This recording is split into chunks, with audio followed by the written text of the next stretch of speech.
사랑의 예수님, 감사와 찬양과 영광과 존귀를 돌려드립니다. 아멘. 지난 한 해 동안 저희들을 지켜주심을 감사하고 아멘. 새해에도 저희들을 지키시고 안보하실 줄로 믿습니다. 아멘. 우리의 영이 주님을 찬양하기를 원합니다. 아멘. 경배하기를 원합니다. 아멘. 마음껏 은혜의 바다로 노저 가기를 원합니다. 아멘. 성령 하나님 은혜 내려 주시옵소서. 아멘. 이 시간에도 성령께서 친히 계시하시고 말씀하여 주셔서 아멘. 이 말씀이 우리의 심령밭에 녹아내려지게 도와주시고 아멘. 삶 가운데 실천하며 삶 가운데 역사하는 하나님의 능력의 말씀 되게 하옵소서. 아멘. 예수 그리스도의 이름으로 기도드립니다. 아멘. 임시거처와 영원한 집의 제목으로 말씀을 보겠는데, 사도 바울이 우리의 몸을 가지고 두 가지 몸이 있다 이렇게 말하는데, 우리의 몸이 하나는 임시거처이고 또 다른 하나는 영원한 집이다 이렇게 말씀합니다. 그래서 우리가 늙어도 낙심하지 말 것은, 지난 한 해가 순식간에 지나가 버렸어요. 그죠? 그리고 또 한 살 우리는 먹었어요. 늙어도 낙심하지 아니할 것은, 겉사람은 늙어지지만 속사람은 새로워지기 때문입니다. 아멘. 겉사람도 늙고 속사람도 늙으면 곤란하고, 겉사람만 늙으시고 속사람은 새로워지시기를 예수님의 이름으로 축복합니다. 아멘. 자, 전 세계는 지난 한 해를 돌아보면 정치나 경제나 할 것 없이 전반적으로 문제들이 참으로 많았지요. 어떤 지역에는 폭동과 그리고 난리와 전쟁으로 휩싸였습니다. 우리나라도 국가적으로는 전쟁의 소문이 있었고 또 세월호 참사가 있었고 참으로 안타까운 일들 많이 있었습니다. 그리고 기독교회에서는 WCC와 NCCK를 통해서 종교 통합이 이루어지는, 어떻게 보면 2014년도는 온통 한 해를, 2014년도 한 해는 온통 주님을 배도하며 배반하는 한 해였다라는 것을 볼 수가 있고, 적그리스도의 세력은 더 무르익어 가고 불법은 더 성해지고 하나님의 은혜는 더 떨어지는 그런 시대였던 것 같습니다. 그럼에도 불구하고 오늘 이 시간까지 저희들은 하나님의 은혜 안에 있음을 찬양과 감사를 돌리시기를 아멘. 바랍니다. 아멘. 하나님의 특별한 은혜입니다. 아멘. 그리고 특별히 이 시대를 깨우라고 하나님께서 이 서문학 교회를 설립하게 하시고, 아멘. 그리고 서문학 교회에서 우리가 또 새로운 2015년도를 맞이할 수 있는 이런 모든 일들 가운데서 하나님께서 섭리하셨습니다. 아멘. 교회뿐만 아니라 국가와 개인 일까지도, 가정사까지도 하나님께서 섭리하고 계신다는 사실을 아멘. 아시기 바랍니다. 아멘. 어떻게 섭리하셨을까요? 사고 나지 않는 것도 하나님의 섭리입니다. 그렇지 아멘. 않아요? 아멘. 예. 문제 가운데서도 하나님께서 섭리를 하셨는데, 성경의 말씀에 보면 목사님 조금 전에 그런 기도 하셨죠. 신명기 말씀입니다. 하나님의 눈이 이스라엘 땅에 있어서 새 초부터 새 말까지 그 위에 있다 이렇게 말하는데, 영어에서 이렇게 말합니다. 하나님 눈이 그 위에 fix 되어 있다 이렇게 나와요. fix는 고정되어 있다. 여러분, 그만큼 저와 여러분은 하나님의 사랑 안에서 살았습니다. 아멘. 인정하시기 바랍니다. 아멘. 하나님의 눈이 우리 가정에, 우리의 심령 가운데, 아멘. 우리의 삶의 모든 영역 가운데 고정되어 있었다라는 겁니다. 아멘. 자, 신명기 11장 12절 말씀입니다. 내 하나님 여호와께서 돌보아 주시는 땅이라.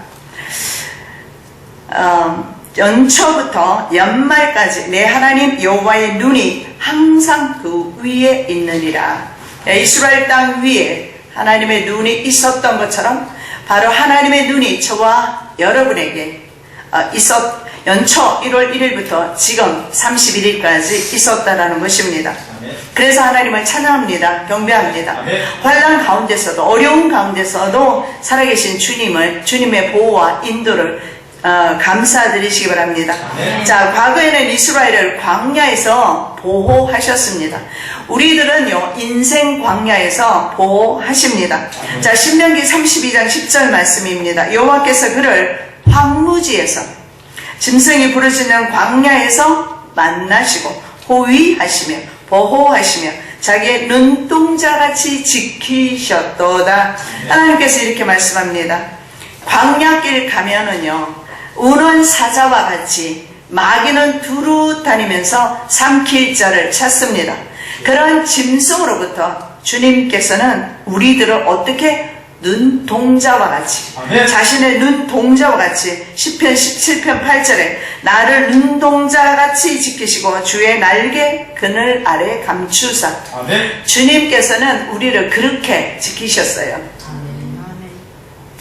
여러분이 미처 인지하지 못해서 그렇지, 여러분이 차량을 운전하는 동안에, 운행하는 동안에도 사실은 내 뒤에 눈이 없어서 그렇지, 어떤 차가 몇 번씩이나 나를 들이받기 직전에 스톱하는 경우도 있었을 겁니다.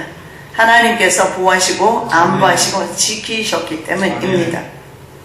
자, 그래서 이렇게 말합니다. 성경에서 이렇게 말합니다.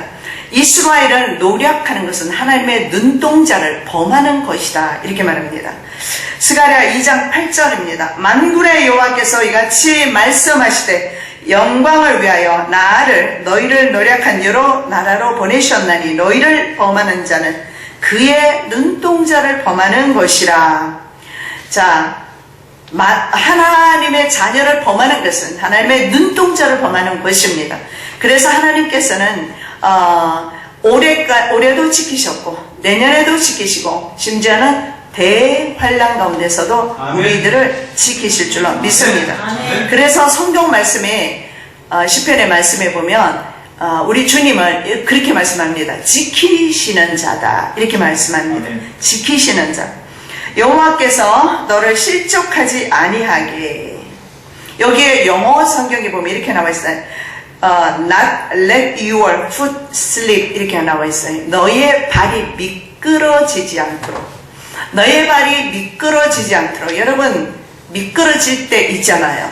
그럴 때조차도 하나님께서 실족하지 않도록 붙드신다. 시험에 들어도 적당하게 시험에 들고 일어나게 해주시고 완전한 시험에, 완전한 마귀에, 완전한 세상에 사로잡히지 않도록 해주신다. 너를 지키시는 이가 졸지 아니하시리로다. 이스라엘을 지키시는 이는 졸지도 아니하시고 주무시지도 아니하시리로다. 여호와는 너를 지키시는 이시라. 지키는 사람을 키퍼리라고 그래요. 키퍼. 골키퍼 말고 골키퍼를 말하는 것이 아니고 골만 킵을 하는 것이 아니라 우리의 인생을 킵을 해주신다. 킵해 주신다. 그래서 키퍼리라고 합니다. 우리 하나님께서는 우리를 지키시는 분이십니다. 여호와는 너를 지키시는 이시라. 여호와께서 내 오른쪽에서 내 그늘이 되시나니 낮의 해가 너를 상하지 아니하며 밤의 달도 너를 해치지 아니하리로다. 여호와께서 너를 지켜 모든 환난을 면하게 하시며. 여기에 보니까 영어에 보니까 함이라는 단어를 써요. 환난이라는 단어. 함이 뭐냐면 해롭다 뭐 이런 뜻이거든요. 모든 해악입니다. 모든 해로운 것으로부터 모든 해로운 것 믿으시기 바랍니다. 내가 생각하는 해로운 것과 주님이 생각하는 해로운 것은 좀 다를 수도 있어요. 나는 이 길이 좋은데 주님이 봤을 땐 이 길이 내게 해로워. 그러면 주님이 허락하지 않을 때도 있단 말입니다. 예, 그런 모든 해로운 것으로부터도 너를 지켜주신다. 그리고 정말 중요한 게 있습니다. Watch over your life. 너의 일생을, 너의 생명을, 너의 인생을 watch. 주님께서 watch over. 지켜주신다 이렇게 말씀을 합니다. 내 영혼을 지키신다. 여러분 내 생명보다 중요한 것 없습니다. 주님께서 내 생명 지키려고 때로는 내가 원하는 것 주지 않을 할 때도 있습니다. 맞아요? 만족하시기 바랍니다. 예, 만족하는 그 삶 위에 하나님의 평강이 늘 있게 됩니다. 만족하지 못하면 평강이 없어요. 그래서 예수님 말씀하시기를 내가 세상에 평강 주러 왔다. 내가 주는 평강은 세상이 주는 것과 다르다. 그렇게 말씀합니다. 내 영혼을 지켜주신다. 언제까지요? 여호와께서 너의 출입을 지금부터 영원까지 지키시리로다. 시편 120편 1편 3절에서 8절. 여러분 이 1절에서 8절 가운데 지키신다는 단어가 무려 6번 나옵니다.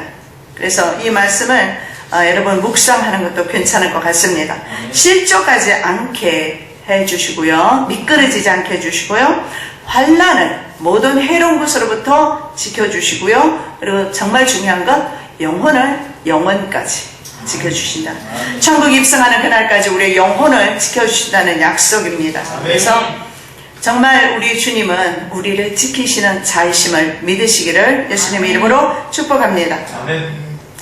자, 땅의 집에 대해서 살펴보겠습니다. 땅의 집은 땅의 텐트로 그렇게 나와 있습니다. earthly tent라고 나와 있는데, 자, 4장 16절 18절인데, 그러므로 우리가 낙심하지 아니하노니 우리의 겉사람은 낡아지나 우리의 속사람은 날로 새로워지도다. 우리가 잠시 받는 환난에 경한 것이 지극히 크고 영원한 영광에 중한 것을 우리에게 이루게 함이니 우리가 주목하는 것은 보이는 것이 아니요 보이지 않는 것이니 보이는 것은 잠깐이요 보이지 않는 것은 영원함이라. 자, 우리가 낙심할 이유가 없는 것은 우리가 늙어지면서 온전히 영까지 생명까지 늙어지는 것이 아니라 속사람은 사실은 더 새로워진다는 겁니다. 이 말씀인 즉슨 무슨 뜻이냐면 종말론적인 의미가 있어요. 우리가 세상에서 늙어질수록 주님의 나라로 더 가까이 나아간다는 사실입니다. 이것이 꼭 나이만을 말하지 않겠죠, 그렇죠? 주님께서 허락하신 그 생명에 대한 그 생명의 연수가 다해 가면 갈수록 하나님 나라가 가까워진다는 종말론적인 그런 말씀인 것을 볼 수가 있습니다. 그래서 결국은 육체가 점점 소멸되어서 육체는 죽음이 옵니다. 올 한 해가 시작된 것 같았는데 벌써 끝나간단 말이죠. 그런 것처럼 세상의 역사는 흘러가기 마련이고 언젠가는 우리가 이 세상을 떠날 날이 있게 될 것입니다. 자, 그랬을 때 이것은 육체는 죽음을 당하지만 그러나 우리의 영은 부활의 소망을 가지게 되는 새 존재로의 새로운 집으로의 새로운 육체로의 변화를 의미한다, 이렇게 볼 수가 있습니다. 그래서 우리의 육체는 두 개로 되어 있는데 한 개는 땅에 있습니다. 다른 한 개는 하늘에 있다. 그래서 두 개 중에서 어떤 것을 우리가 위에서 살아갈 것인가 사도 바울은 말하고 있습니다. 땅의 집은 잠시 사는 집입니다. 땅의 집은 그래서 텐트라 이렇게 말합니다. 여러분, 텐트는 캠핑 가서 쳤다가 걷어서 오는 것이 텐트입니다. 그래서 이 땅 위에 살아갈 때 그러한 마음의 자세로 살아가면 욕심을 좀 내려놓을 것 같습니다. 그렇죠? 여기서 영원히 살 것 같으면 욕심을 있는 것 한껏 여러분 다 부리셔야 돼요. 왜냐하면 마지막이니까. 그러나 우리에게는 영생이 있습니다. 네. 영원한 세상이 있습니다. 네. 그 영원한 세상에 우리가 저축해야 합니다. 네. 자, 땅의 집은 잠시, 하늘의 집은 영원한 집이다. 그래서 땅의 텐트가 무너지면 이것을 텐트로 보는 거예요. 이 텐트가 내 몸이 무너지면 영원한 집이 주어지고 주어진다고 말씀을 합니다. 무너지는 집을 짓지 않고 무너지지 않는 집을 짓는 사람이 지혜로운 사람이라고 성경에서 말씀하고 있습니다.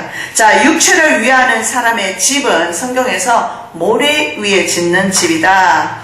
영혼을 위해서 집을 짓는 사람은 반석 위에 집을 짓는 사람이다, 이렇게 말해요.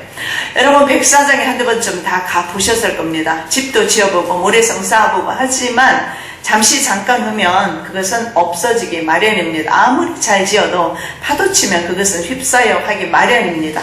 이와 같이 이 세상의 집은 바로 이렇게 무너지는 집이다. 성경에서 그렇게 말씀하고 있죠. 그러므로 누구든지 나의 이 말을 듣고 행하는 자는 그 집을 반석 위에 지은 지혜로운 사람 같으리니. 여러분, 내년 한 해는 제발 반석 위에 집을 지으시기 바랍니다. 무너지지 아니할 것입니다. 비가 내리고 창수가 나고 바람이 불어 그 집에 부딪히되 무너지지 아니하나니 이는 주추를 반석 위에 놓은 까닭이요. 반석, 여러분 뭐 반석까지는 오늘 설명 안 하셔도 아실 겁니다. 반석이 누굽니까? 바로 예수 그리스도 터 위에 우리의 집을 짓는 겁니다.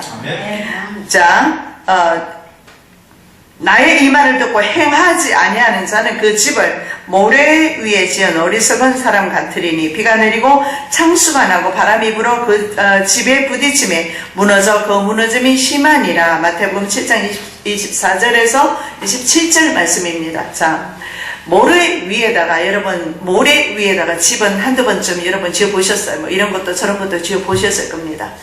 그런데 여러분이 모래 위에 집을 지을 때 어떻습니까? 정말 심려를 기울여서 짓습니까?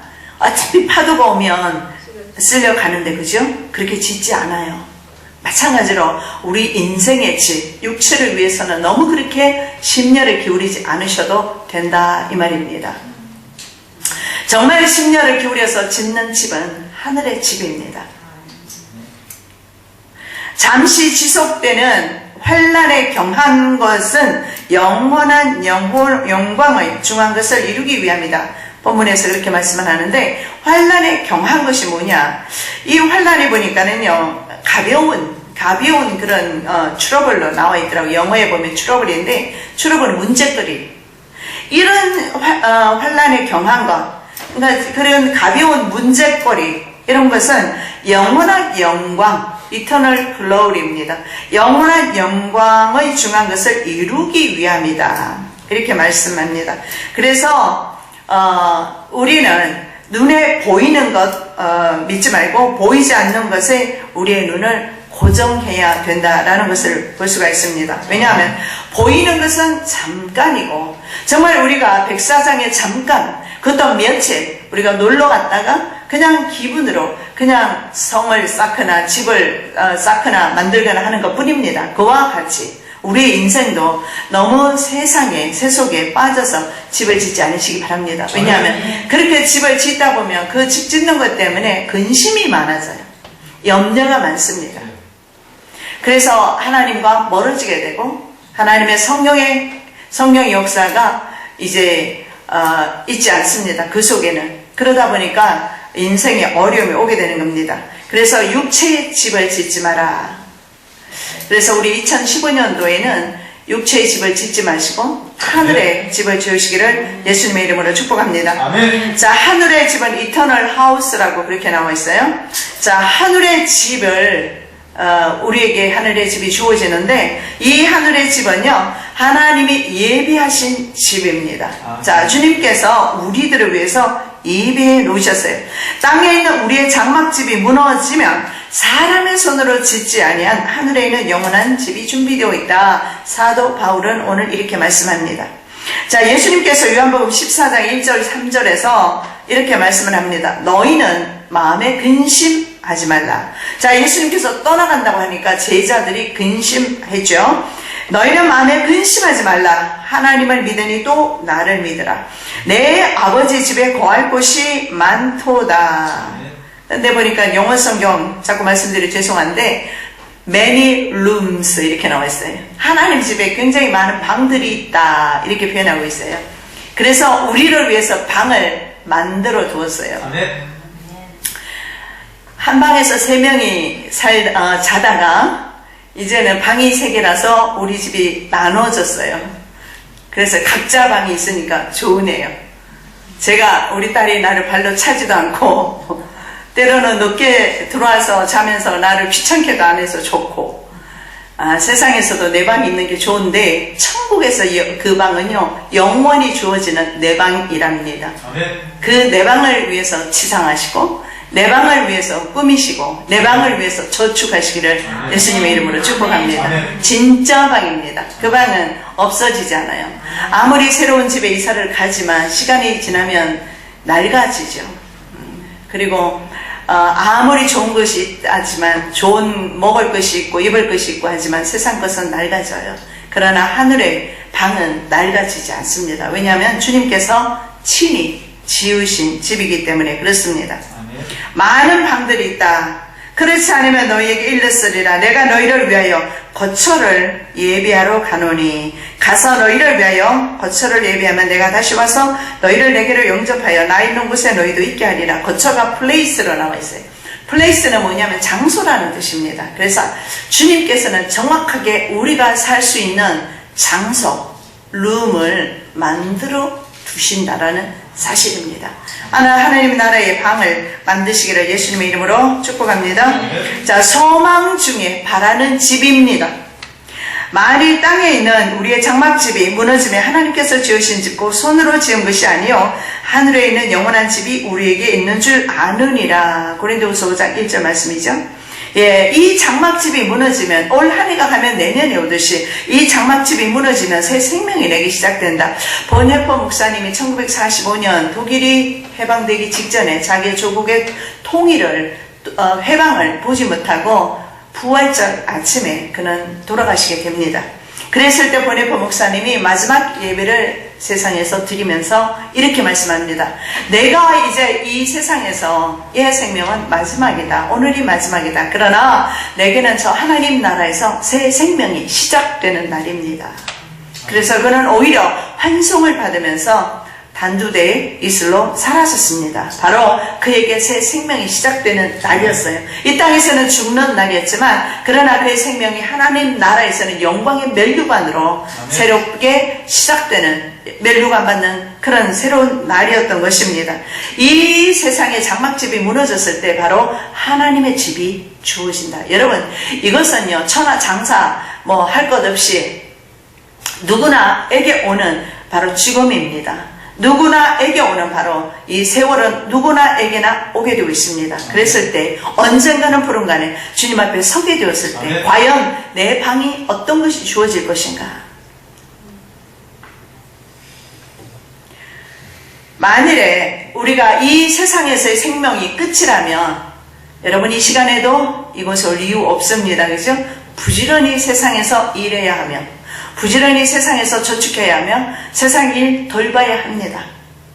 그러나 우리는 분명히 주님 계시는 곳 하나님 나라가 있다는 걸 믿습니다. 그렇다면 이제는 좀 더 우리의 마음을 하나님 나라로 우리의 마음이 하나님의 나라를 이룩했으면 좋겠습니다. 하나님의 나라가 항상 내 마음속에 있으면 좋겠습니다. 그래서 예수님께서 천국이 가까이 왔느니라. 세례 요한이 말씀하기를 천국이 가까이 왔느니라.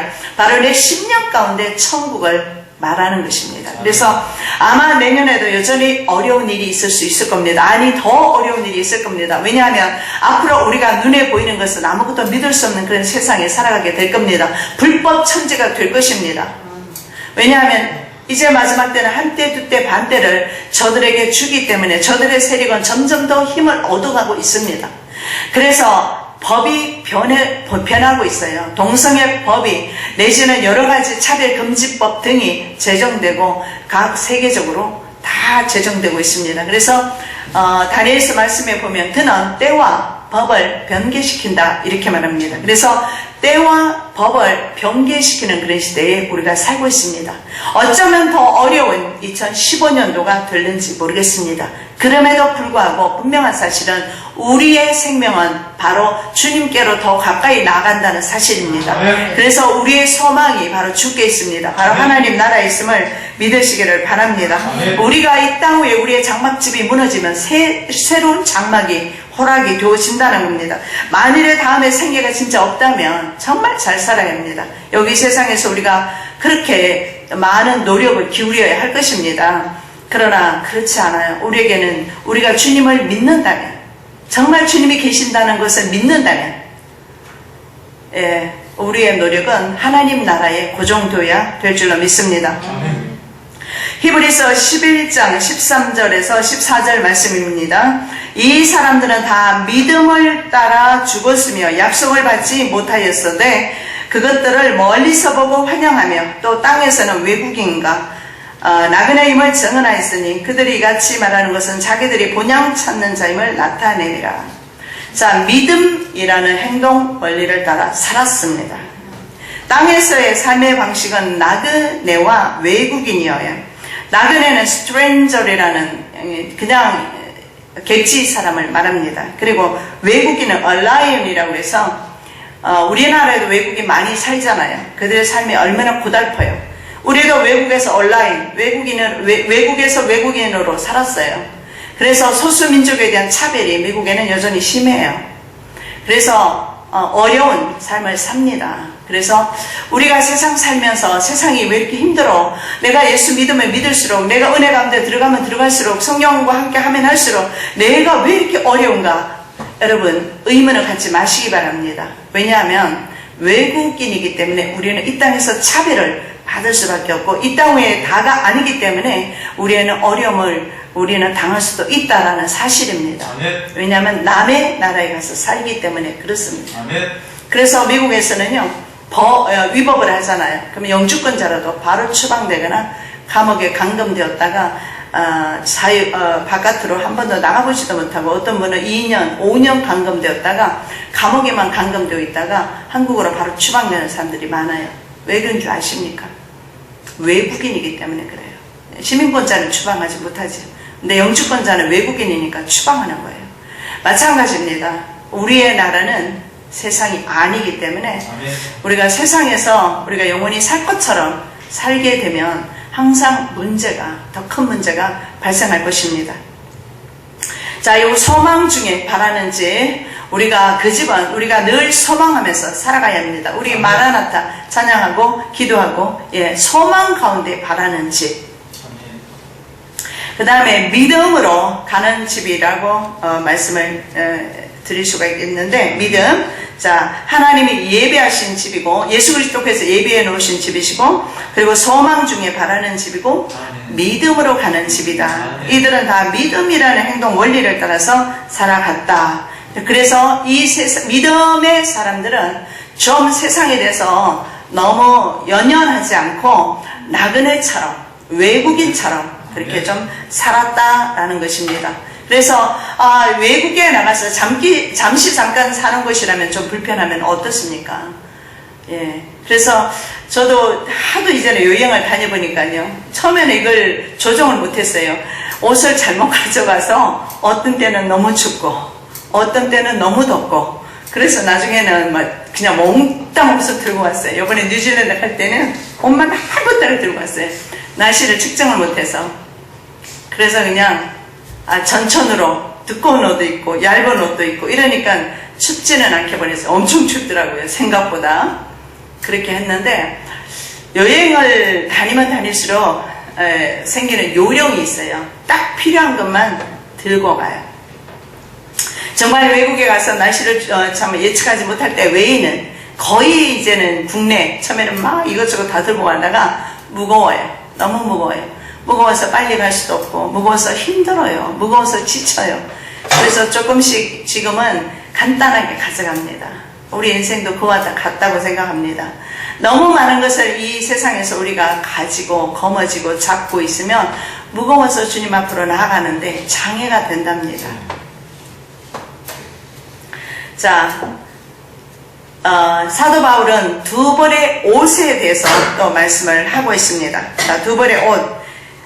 고린도후서 5장 1절에서 5절 말씀이죠. 만일 땅에 있는 우리의 장막집이 무너지면 하나님께서 지으신 집, 그 손으로 지은 것이 아니요 하늘에 있는 영원한 집이 우리에게 있는 줄 아노라. 참으로 우리가 여기 있어 탄식하며 하늘로부터 오는 초소로 덧입기를 간절히 사모하노라. 자, 하나님의 처소로 옷 입는다, 이렇게 말하고 있습니다.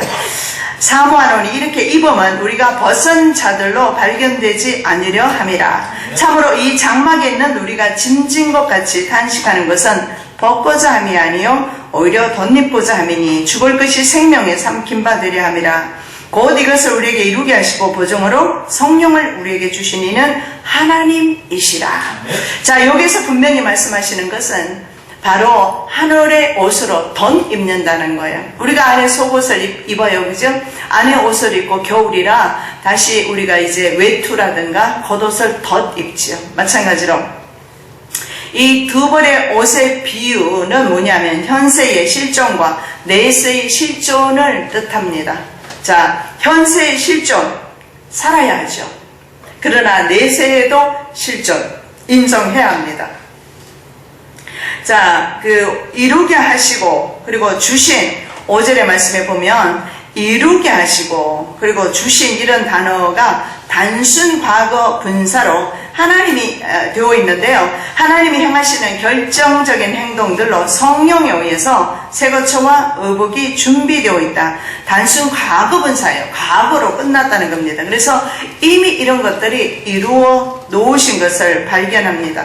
그래서 성경에서 옷은 옷으로 새로 덧입는다. 사도 바울은 이렇게 말합니다. 즉 우리가 현세에 살아가는 실존, 우리의 그 실존만을 위해서 살아서는 되지 않는다라는 것을 말씀하는 거예요. 그러면 내세의 실존이 뭐냐는 거예요. 이 내세의 실존은 바로 생명, 부활체이죠. 부활체, 부활된 새로운 생명을 말하는 겁니다. 그래서 두 실존이 있다. 그것을 인정하는 것입니다. 자, 그런데 성경에서 지금 말씀하는 것은 뭐냐면 사도 바울이 이 옷을 우리가 벗고자 하는 것이 아니고 덧입고자 하는 것이다. 겨울이 되면 우리가 옷을 덧입는 것처럼 덧입는다 이렇게 말합니다. 그럼 무엇을 덧입는가? 성경에서 옷을 어떻게 말하는지 잠깐만 좀 살펴보면, 자, 계시록 3장 4절 말씀에 이렇게 말합니다. 그러나 사대에 그 옷을 더럽히지 아니한 자 몇 명이 내게 있어 흰 옷을 입고 나와 함께 다니리니 그들은 합당한 자인 영고라. 자, 여기에 사대 교회에 옷을 더럽히지 아니했다. 그 옷을 더럽히지, 물론 우리가 옷을 더럽히지 아니한다라는 것은 주의를 물론 말할 것입니다만은 옷을 더럽히지 아니했다는 이 옷이 우리가 입는 옷이 아닌 것을 알 수가 있어요. 그죠? 그리고 그 다음에 계시록 3장 18절에 흰옷을 사서 입어 벌거벗은 수치를 보이지 않게 하고, 여러분 내년에는 이런 하나님의 옷으로 덧입으시기를 예수님의 이름으로 축복합니다. 덧입으시기 바랍니다. 흰옷을 사서 입으시기를 예수님의 이름으로 부탁합니다. 흰옷을 입어라. 흰옷. 자, 출애굽기 19장 14절입니다. 모세가 산에서 내려와 백성에게 이르라. 백성을 성결하게 하니 그들이 자기 옷을 빨더라. 실제로 이스라엘 사람들은 옷을 빨았습니다. 자, 그럼 이 옷이 어떠한 중요한 우리에게 중요한 은혜가 있는가? 자, 죽음을 만지거나 옮기는 자, 아니면 피부병, 그 다음에 의복에 나병, 색점, 유출병, 피 흘리는 병이죠. 그 다음에 정수가 묻은 더러운 옷 등은 모두 빨아야 합니다. 심지어 가축을 다른 종류와 교미했어도 안 되고, 밭에 두 종자를 함께 뿌려도 안 되고, 두 재료로 옷을 직조해도 안 됩니다. 자, 혼합은 하나님께서 가장 싫어하시는 것을 볼 수가 있어요. 자, 성경에서 계속해서 흰 옷을 입으라고 합니다. 그래서 심지어는 말이죠, 가축도 서로 다른 종류끼리 지금은 다 교미해서 하죠. 근데 그건 그렇게 해도 안 되고, 옷도 있잖아요. 다른 색깔끼리 직조해도 안 돼요. 우리는 막 직조해서 지금 입잖아요. 이 옷이 아니라는 것을 알 수가 있죠. 그죠? 그럼 우리는 그런 옷 입으면 안 되잖아요. 직조해서 입으면 안 되고. 그런데 우리에게 주시는 것은 영적인 의미가 있어요. 혼합은 하나님이 가장 싫어하시는 것임을 알 수가 있어요. 레위기 19장 19절입니다. 너희는 내 규례를 지킬지어다. 내 가축을 다른 종류와 교미시키지 말며 내 밭에 두 종자를 섞어 뿌리지 말며 두 재료로 직조한 옷을 입지 말라. 여러분, 이것은요, 우리가 흰옷을 입고 있다는 것은 세상과 혼합되지 않음을 의미한다는 것을 볼 수가 있어요. 즉 믿음의 사람은 세상의 삶의 방식대로 살 수는 없습니다. 믿음의 행동 원리를 따라서 살아가야 합니다. 자, 이것이 바로 하나님께서 가장 싫어하는 것이 바로 혼합이라고 했습니다. 왜 그러냐? 성경 말씀에 그리스도와 벨리알이 함께할 수가 없고 빛과 어두움이 함께할 수 없어요. 빛이 오면 어둠이 가기 때문입니다. 여러분, 어둠이 올 때마다 바로바로 즉시 물리치시기 바랍니다. 그 어둠을 물리치지 않으면 나중에 그 어둠이 내 환경을 장악하게 될 것이고요. 더 나아가서 어둠의 노예가 되어서 우울증까지 오게 됩니다. 우울증 어머니를 가진 사람은 정신병자 딸을 두게 됩니다. 왜냐하면 거의 대부분이 그래요. 왜냐하면 그 어두움에 사로잡히기 때문에 그렇습니다. 내일 아침에는 이 죄의 문제에 대해서 좀 살펴보겠는데요. 이 죄와 죄악과 죄과 이 죄를 주님께서 용서해 주셨는데, 그러나 우리가 그 죄의 용서를 받고 용서받은 삶을 살지 못함으로 인해서 죄의 종로로 타게 되고 죄의 성품을 가지게 되고 습관을 가지게 되어서 나중에는 죄과 하나님을 반역하는 데까지 나아가는 것을 봅니다. 죄를 처리하지 못해서 그런 거죠. 그래서 정말 우리가 세상과 연합하지 않는 거, 세상의 죄와 연합하지 않는 거, 이것이 바로 흰옷을 덧입는 것입니다. 자, 대제사장의 가장 큰 덕목이 바로 거룩함입니다. 마찬가지로 레위기 19장에도 말씀을 하는데 내가 거룩하니 너희도 거룩하라 말씀합니다. 이 거룩하다는 말씀이 창세기 17장에 보면 아브라함에게 이렇게 말합니다. 너는 내 앞에서 행하여 완전하라 말씀을 하죠. 그런데 이 완전하라에서 내가 하나님께서 거룩한 하나님을 계시하시면서 내 앞에서 행해서 완전해라 말씀할 때 완전함이라는 무엇이냐면 blameless라는 단어를 써요. 즉 사람들에게 비난받는 일을 하지 마라. 다른 사람에게 판단받는 일을 하지 말라는 겁니다. 그래서 우리의 삶 가운데 내 소신껏 내 생각대로 사는 것도 중요하지만 우리는 하나님께서 세상에 빛으로 창조하셨기 때문에 빛의 자녀로 창조하셨기 때문에 세상에 대한 책임을 질 의무가 있어요. 책임이 있어요. 세상에 대한 책임이 있고 의무가 있어요. 우리를 통해서 다른 사람이 실족될 수도 있기 때문에 우리의 삶이 얼마나 중요한지 알 수가 있습니다. 그래서 우리의 삶 가운데서 주님의 그 거룩함을 유지하는 것, 그 거룩함이 바로 비난받지 않는, 물론 여러 가지 많은 것들이 있습니다만은 아브라함 같은 경우에 축첩을 취함으로 사탄의 고소골이 주었습니다. 그래서 16장에서 하갈을 취하고 17장에서 하나님께서 비난받는 일 하지 마라. 너는 내 앞에서 행해서 완전해라. 이렇게 말씀을 합니다. 자, 대제사장의 가장 큰 덕목이 바로 거룩함입니다. 그래서 머리에 쓰는 정금패가 있습니다. 정금패에 보면 이렇게 쓰게 되어 있어요. 거기에 보면 여호와께 성결. 그래서 내년 한 해는 주님 앞에 성결된 그런 삶을 우리가 모두 살았으면 좋겠습니다. 저도 여러분도 성결된 삶. 자, 그리고 세마포 거룩한 옷을 입어야 돼요. 그래서 하나님 앞에 사역하러 갈 때 옷을 입었다가 밖에 나오면 벗어야 합니다. 옷이 거룩하기 때문에 하나님 앞에 제사 드려야 되기 때문에. 그래서 더러운 옷을 입은 대제사장이 성경에 나옵니다. 바로 스가랴에 나오는데 누구냐면 여호수아입니다. 그런데 그 장면을 보면 여호수아를 사탄이 여호수아 오른편에서 여호수아를 고소합니다. 여러분, 그 피고인의 오른편에는 바로 검사가 앉는 자리입니다. 그래서 검사가 하는 일이 사탄이 하는 일이에요. 사탄은 검사 자리에서 하나님 앞에 자꾸 우리의 죄를 고소합니다.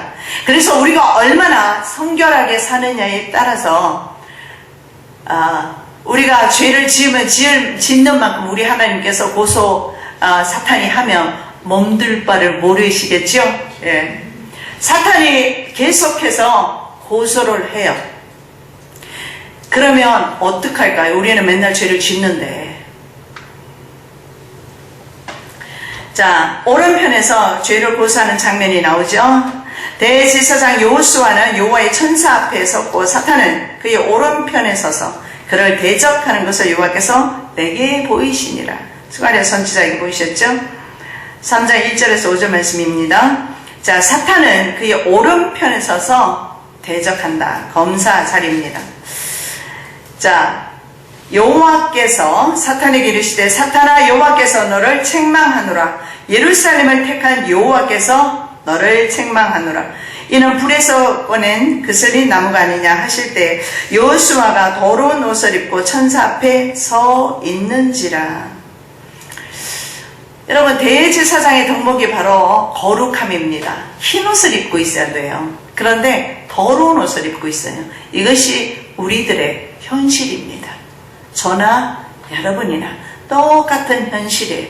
여전히 오늘 결단하고 결심하지만 역시 내일 되면 새해가 되어도 여전히 더러운 옷을 입고 있을 겁니다. 자, 그런데 여호와께서 이렇게 말합니다. 여호와께서 너를 책망하노라. 이는 불에서 꺼낸 그슬린 나무가 아니냐 하실 때 여호수아가 더러운 옷을 입고 천사 앞에 서 있는지라. 여호와께서 자기 앞에 선 자들에게 명령하사 그 더러운 옷을 벗기라 하시고, 자, 여기서 이 더러운 옷은 아까부터 계속 말씀드렸습니다. 뭡니까? 죄입니다. 죄라는 것은 죄는 세상을 쫓고자 하는 그런 욕심과 여러 가지 많은 것들이 있죠. 죄에 대해서 우리가 다음에 살펴보고요.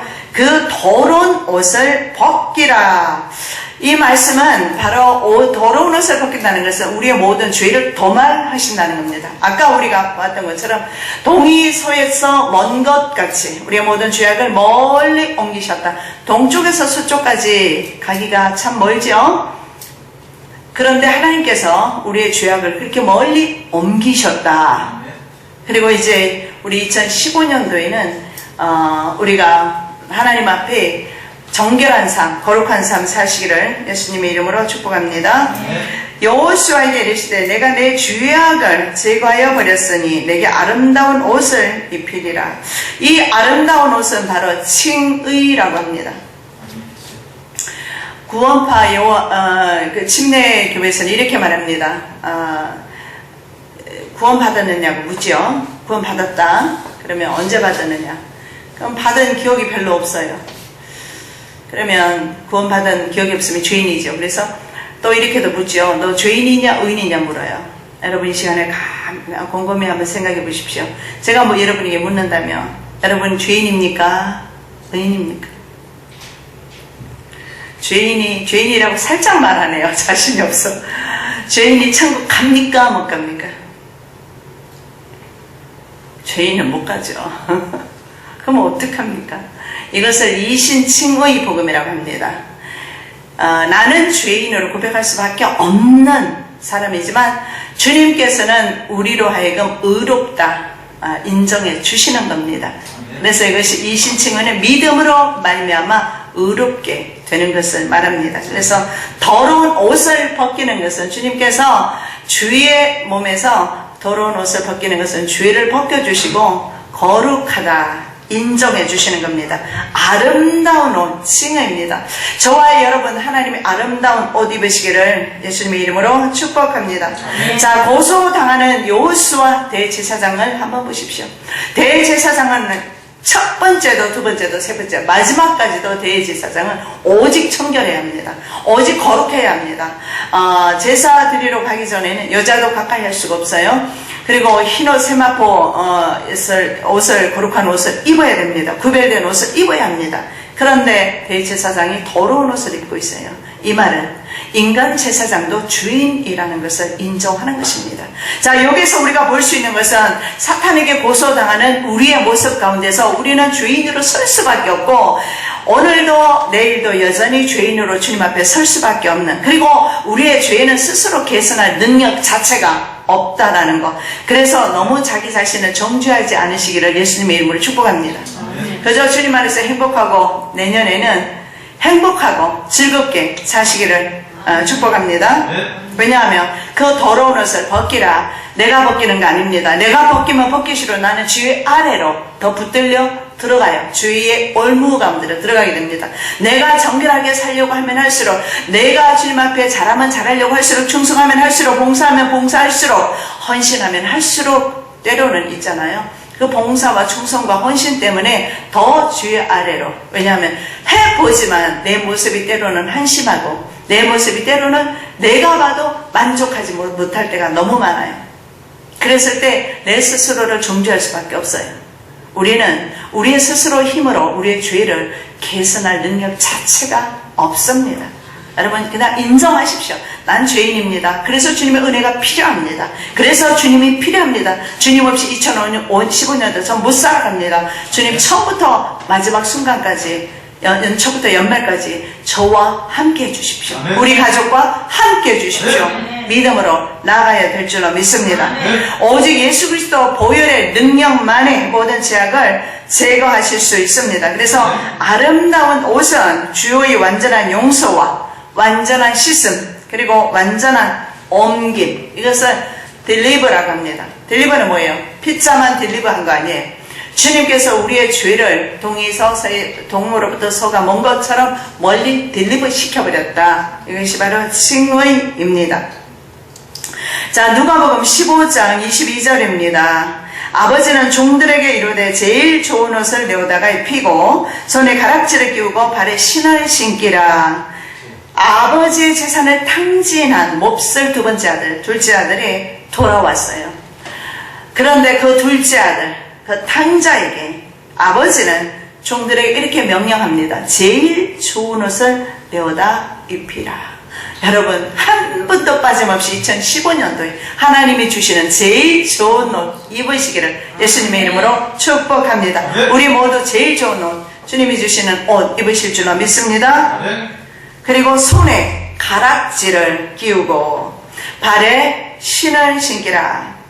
하나님의 바로 이것이 뭐냐면 칭의의 복음입니다. 죄 없다고 말합니다. 이것을 속죄라고 하는데 카파르라고 하는데, 카파르가 뭐냐면 덮다 이런 뜻이 있어요.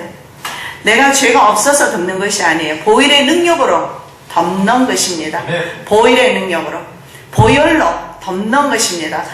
예수의 보혈로 여호수아 대제사장이 덮여진 것입니다. 그래서 사탄이 그를 더 이상 고소할 수가 없어요. 왜냐하면 그를 고소하려면 예수 그리스도로 고소해야 합니다.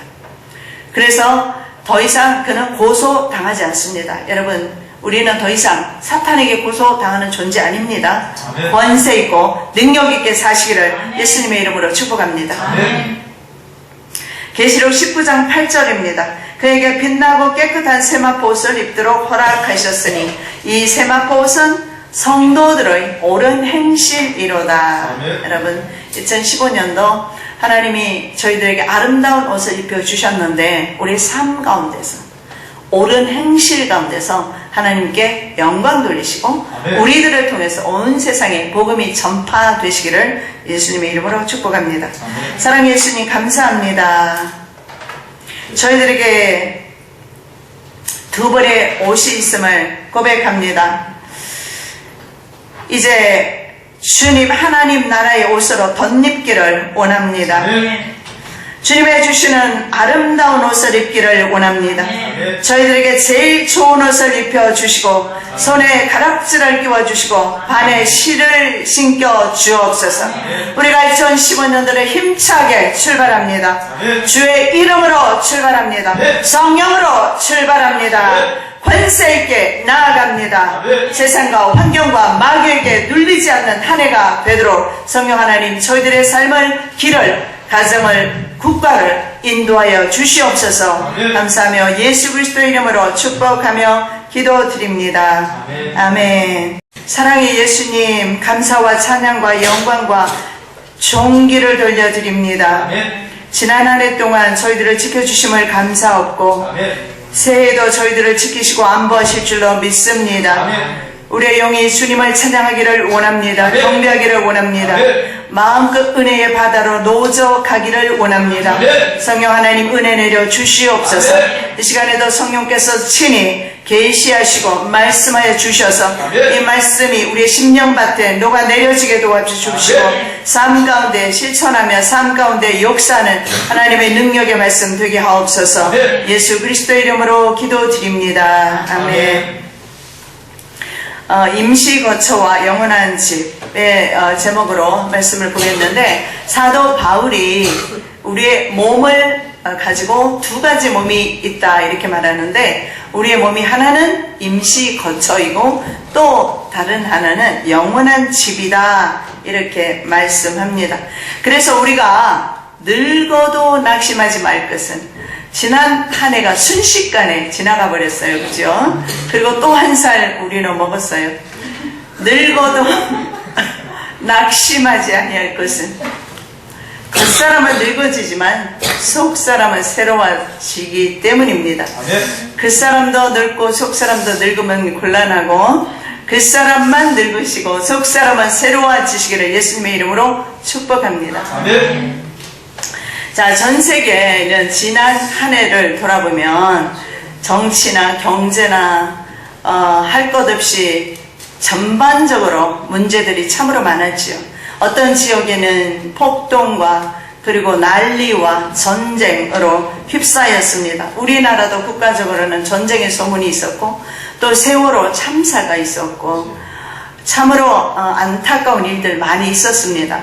그리고 기독교회에서는 WCC와 NCCK를 통해서 종교 통합이 이루어지는, 어떻게 보면 2014년도는 온통 한 해를, 2014년도 한 해는 온통 주님을 배도하며 배반하는 한 해였다라는 것을 볼 수가 있고, 저그리스도의 세력은 더 무르익어 가고 불법은 더 성해지고 하나님의 은혜는 더 떨어지는 그런 시대였던 것 같습니다. 그럼에도 불구하고 오늘 이 시간까지 저희들은 하나님의 은혜 안에 있음을 찬양과 감사를 돌리시기를 바랍니다. 하나님의 특별한 은혜입니다.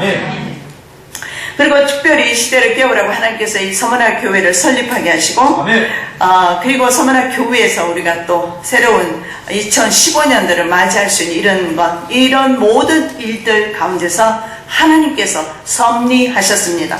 교회뿐만 아니라 국가와 개인 일까지도 가정사까지도 하나님께서 섭리하고 계신다는 사실을 아시기 바랍니다. 어떻게 섭리하셨을까요? 사고 나지 않는 것도 하나님의 섭리입니다. 그렇지 않아요? 예.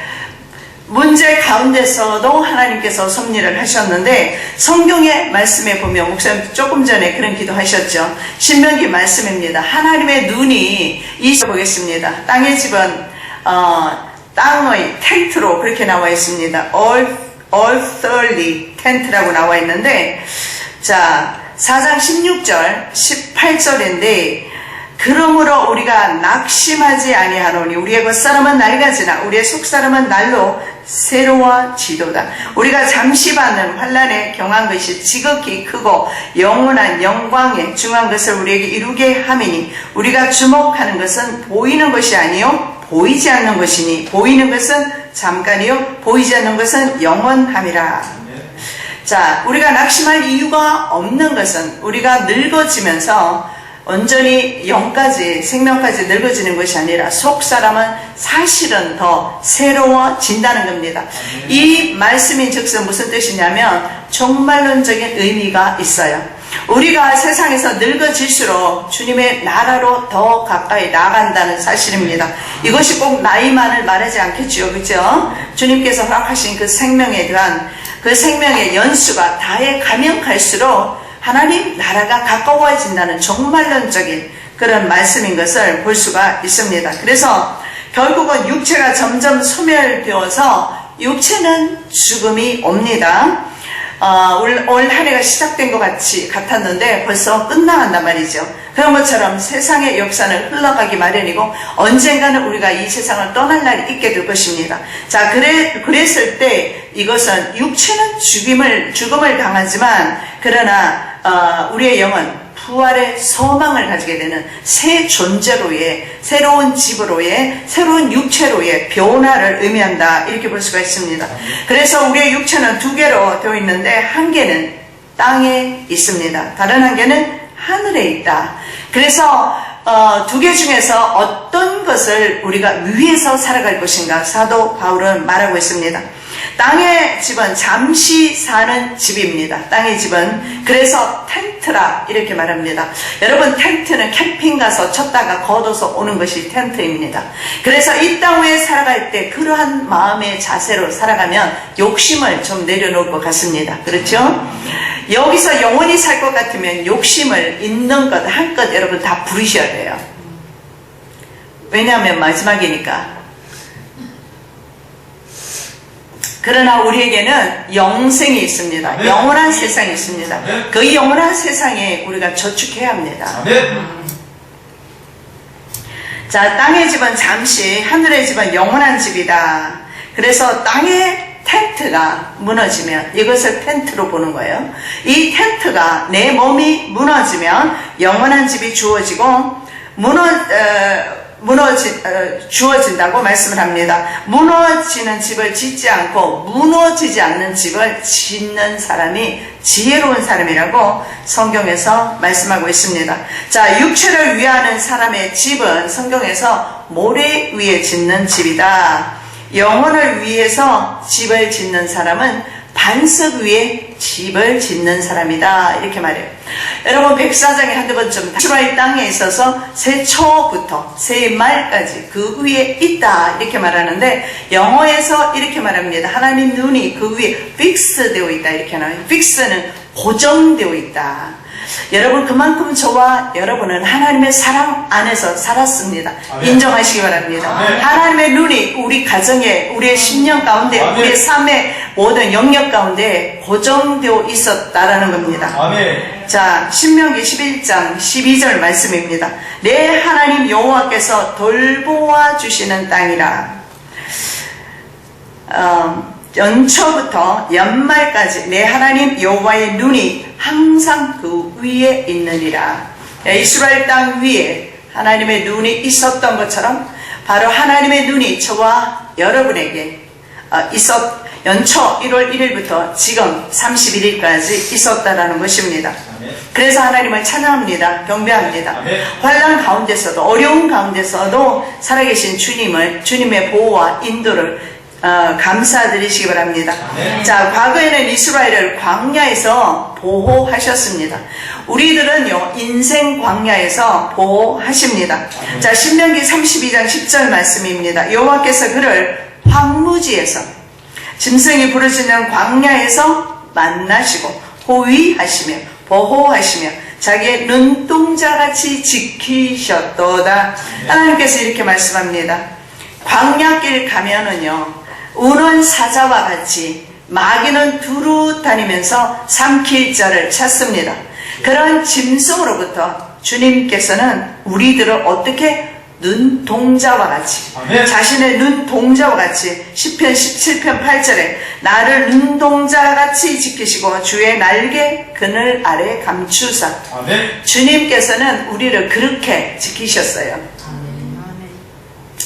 여러분이 미처 인지하지 못해서 그렇지, 여러분이 차량을 운행하는 동안에도 사실은 내 뒤에 눈이 없어서 그렇지, 어떤 차가 몇 번씩이나 나를 들이받기 직전에 스톱하는 경우도 있었을 겁니다. 하나님께서 보호하시고 안보하시고 지키셨기 때문입니다. 자, 그래서 이렇게 말합니다. 성경에서 이렇게 말합니다.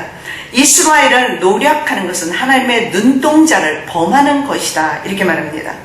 스가랴 2장 8절입니다. 만군의 여호와께서 이같이 말씀하시되 영광을 위하여 너희를 노력한 여러 나라로 보내셨나니 너희를 범하는 자는 그의 눈동자를 범하는 것이라.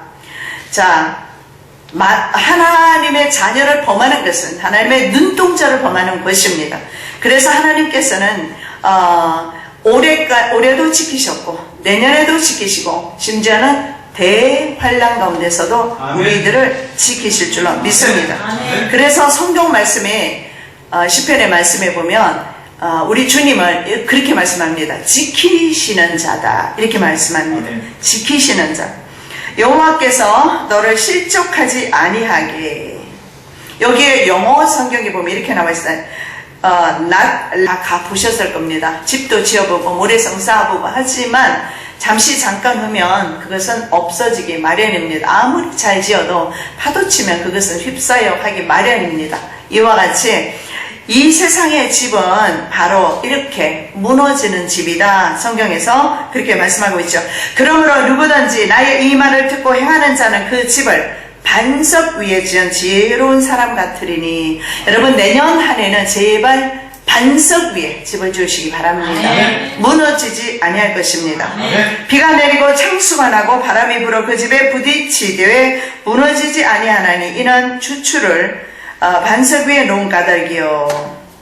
반석, 여러분 반석까지 오늘 설명 안 하셔도 아실 겁니다. 반석이 누굽니까? 바로 예수 그리스도. 터 위에 우리의 집을 짓는 겁니다. 아멘. 자, 나의 이 말을 듣고 행하지 아니하는 자는 그 집을 모래 위에 지은 어리석은 사람 같으리니 비가 내리고 창수가 나고 바람이 불어 그 집에 부딪힘에 무너져 그 무너짐이 심하니라. 마태복음 7장 24절에서 27절 말씀입니다. 자, 모래 위에다가 여러분 모래 위에다가 집은 한두 번쯤 여러분 지어 보셨어요. 뭐 이런 것도 저런 것도 지어 보셨을 겁니다. 그런데 여러분이 모래 위에 집을 지을 때 어떻습니까? 정말 심려를 기울여서 짓습니까? 어차피 파도가 오면 쓸려가는데, 그죠? 그렇게 짓지 않아요. 마찬가지로 우리 인생의 집, 육체를 위해서는 너무 그렇게 심려를 기울이지 않으셔도 된다 이 말입니다. 정말 심려를 기울여서 짓는 집은 하늘의 집입니다. 잠시 지속되는 환란에 경한 것은 영원한 영광의 중한 것을 이루기 위함이다. 본문에서 그렇게 말씀을 하는데, 환란에 경한 것이 뭐냐? 이 환란에 보니까는요, 가벼운 그런 트러블로 나와 있더라고요. 영어에 보면 트러블인데, 트러블은 문제거리. 이런 환란에 경한 것, 그러니까 그런 가벼운 문제거리, 이런 것은 영원한 영광, Eternal Glory입니다. 영원한 영광의 중한 것을 이루기 위함이다. 이렇게 말씀합니다. 그래서 우리는 눈에 보이는 것 믿지 말고 보이지 않는 것에 우리의 눈을 고정해야 된다라는 것을 볼 수가 있습니다. 왜냐하면 보이는 것은 잠깐이고, 정말 우리가 백사장에 잠깐, 그것도 며칠 우리가 놀러 갔다가 그냥 기분으로 그냥 성을 쌓거나 집을 쌓거나 만들거나 하는 것 뿐입니다. 그와 같이 우리의 인생도 너무 세속에 빠져서 집을 짓지 않으시기 바랍니다. 왜냐하면 그렇게 집을 짓다 보면 그 집 짓는 것 때문에 근심이 많아져요. 염려가 많습니다. 그래서 하나님과 멀어지게 되고 하나님의 성령의 역사가 이제 있지 않습니다. 그 속에는. 그러다 보니까 인생에 어려움이 오게 되는 겁니다. 그래서 육체의 집을 짓지 마라. 그래서 우리 2015년도에는 육체의 집을 짓지 마시고 하늘의 집을 지으시기를 Let your foot slip 이렇게 나와 있어요. 너의 발이 미끄러지지 않도록. 너의 발이 미끄러지지 않도록. 여러분 미끄러질 때 있잖아요. 그럴 때조차도 하나님께서 실족하지 않도록 붙드신다. 아멘. 시험에 들어도 적당하게 시험에 들고 일어나게 해주시고 완전한 시험에, 완전한 마귀에, 완전한 세상에 사로잡히지 않도록 해주신다. 너를 지키시는 이가 졸지 아니하시리로다. 이스라엘을 지키시는 이는 졸지도 아니하시고 주무시지도 아니하시리로다. 여호와는 너를 지키시는 이시라. 지키는 사람을 키퍼리라고 그래요. 키퍼. 골키퍼를 말고 골키퍼를 말하는 것이 아니고 골만 키퍼를 하는 것이 아니라 우리의 인생을 키퍼해 주신다. 킵해 주신다. 그래서 키퍼리라고 합니다. 우리 하나님께서는 우리를 지키시는 분이십니다. 여호와는 너를 지키시는 이시라. 여호와께서 내 오른쪽에서 내 그늘이 되시나니 낮의 해가 너를 상하지 아니하며 밤의 달도 너를 해치지 아니하리로다. 여호와께서 너를 지켜 모든 환난을 면하게 하시며. 여기에 보니까 영어에 보니까 함이라는 단어를 써요. 환난이라는 단어. 함이 뭐냐면 해롭다 뭐 이런 뜻이거든요. 모든 해악입니다. 모든 해로운 것으로부터 모든 해로운 것 믿으시기 바랍니다. 내가 생각하는 해로운 것과 주님이 생각하는 해로운 것은 좀 다를 수도 있어요. 나는 이 길이 좋은데 주님이 봤을 때는 이 길이 내게 해로워. 그러면 주님이 허락하지 않을 때도 있단 말입니다. 예, 그런 모든 해로운 것으로부터도 너를 지켜주신다. 그리고 정말 중요한 게 있습니다. Watch over your life. 너의 일생을, 너의 생명을, 너의 인생을 watch. 주님께서 watch over. 지켜주신다 이렇게 말씀을 합니다. 내 영혼을 지키신다. 여러분 내 생명보다 중요한 것 없습니다. 주님께서 내 생명 지키려고 때로는 내가 원하는 것 주지 않을 할 때도 있습니다. 아멘. 맞아요? 아멘. 만족하시기 바랍니다. 예, 만족하는 그 삶 위에 하나님의 평강이 늘 있게 됩니다. 만족하지 못하면 평강이 없어요. 그래서 예수님 말씀하시기를 내가 세상에 평강 주러 왔다. 내가 주는 평강은 세상이 주는 것과 다르다. 그렇게 말씀합니다. 내 영혼을 지켜주신다. 언제까지요? 여호와께서 너의 출입을 지금부터 영원까지 지키시리로다. 시편 120편 1편 3절에서 8절. 여러분 이 1절에서 8절 가운데 지키신다는 단어가 무려 6번 나옵니다. 그래서 이 말씀을 여러분 묵상하는 것도 괜찮을 것 같습니다. 실족하지 않게 해주시고요. 미끄러지지 않게 해주시고요. 환난을 모든 해로운 것으로부터 지켜주시고요. 그리고 정말 중요한 것 영혼을 영원까지 지켜주신다. 천국 입성하는 그날까지 우리의 영혼을 지켜주신다는 약속입니다. 그래서 정말 우리 주님은 우리를 지키시는 자이심을 믿으시기를 예수님의 이름으로 축복합니다. 아멘. 자, 땅의 집에 대해서